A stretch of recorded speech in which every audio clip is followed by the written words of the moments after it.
Hola, ¿cómo están? Buenas noches. Estábamos hablando la semana pasada del pecado y de cómo Caín había quedado molesto con la actitud de Abel.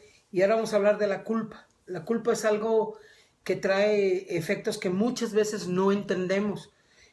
Por ejemplo, Números 5 del 11 al 31 nos cuenta una historia, ¿verdad? Que si alguien sospechaba que su esposa había cometido adulterio, debía llevarla al tabernáculo ante el sacerdote, y ahí el sacerdote decía un juramento que declaraba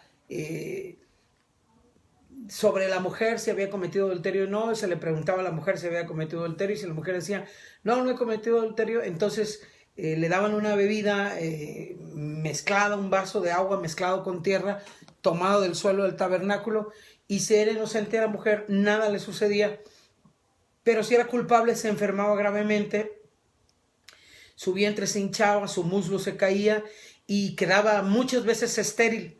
Si consideramos que el vaso tenía agua con tierra tomada del suelo alrededor del altar donde se sacrificaba a los animales, entendemos que lo que bebía la mujer era un cultivo de bacterias. Y es sorprendente como si la mujer era inocente, aun cuando lo bebiera, nada le pasaba, pero si era culpable se enfermaba gravemente. De donde concluyes tú y concluyo yo que la culpa, el sentimiento, el sentido de culpa dentro de uno afecta gravemente tu sistema inmunológico, anula tu sistema de defensas contra enfermedades, afecta la habilidad para que tu cuerpo sane, y según la opinión de algunos médicos, entre 60 y 90% de las enfermedades son psicosomáticas. Su origen está en el proceso de pensar y no en algo fisiológico, físico, sino en la manera en cómo piensas. Qué interesante, ¿verdad?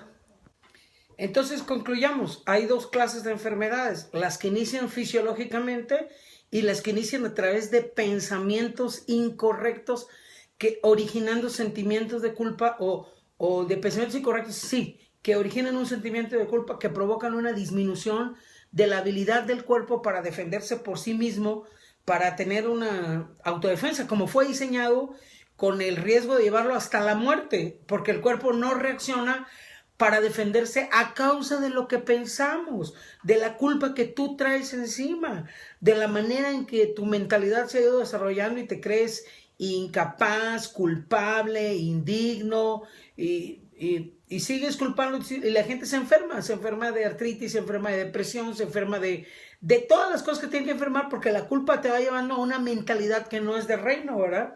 Entonces, la culpa no solo te lleva a enfermarte, la culpa te lleva a morir. Si tú sigues pensando, no puedo, no. Entonces, lo más importante que sucede cuando venimos a Cristo es que la culpa es quitada de nuestra vida. Cuando Dios dice que sacó de Egipto al pueblo de Israel, allá en Éxodo 15:26, dijo: ninguna enfermedad de las que les envían los egipcios te enviaré a ti. ¿Por qué? Porque acaban de pasar por la Pascua, y la Pascua significaba el perdón, el Yom Kippur, que era el día de celebración, habían salido de la esclavitud, estaban celebrando una nueva forma de vida, así que Dios establece el perdón para quitarnos la culpa y otorgarnos salud a través de ese perdón. Ahora, si Dios nos perdona, la pregunta es, ¿nos perdona todo? ¿Nos perdona totalmente? Claro que sí. Él nos quita la culpa, nos quita el pecado. Somos perdonados al 100%, no solo al 90%, sino al 100%. Y esta es la forma en cómo opera la gracia de Dios en nuestra vida. Nunca nos vamos a sentir libres de la culpa, libres del pecado, si no caemos en la gracia de Dios totalmente. Sin lugar a dudas, el perdón está en el corazón de Dios.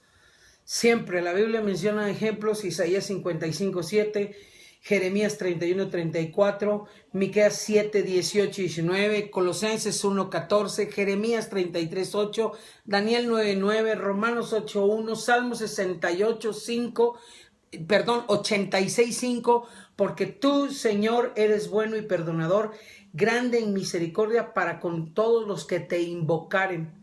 Una persona es perfecta si no tiene pecado, y esto se puede lograr a través de uno de dos caminos. Uno, obedecer la ley de Dios totalmente, toda la vida, todo el tiempo.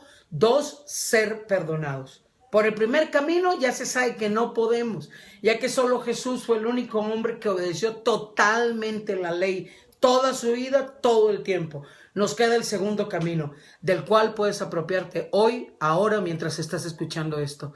Siéntete perdonado o perdonada, tira la culpa, sal de la enfermedad y comienza a ser libre.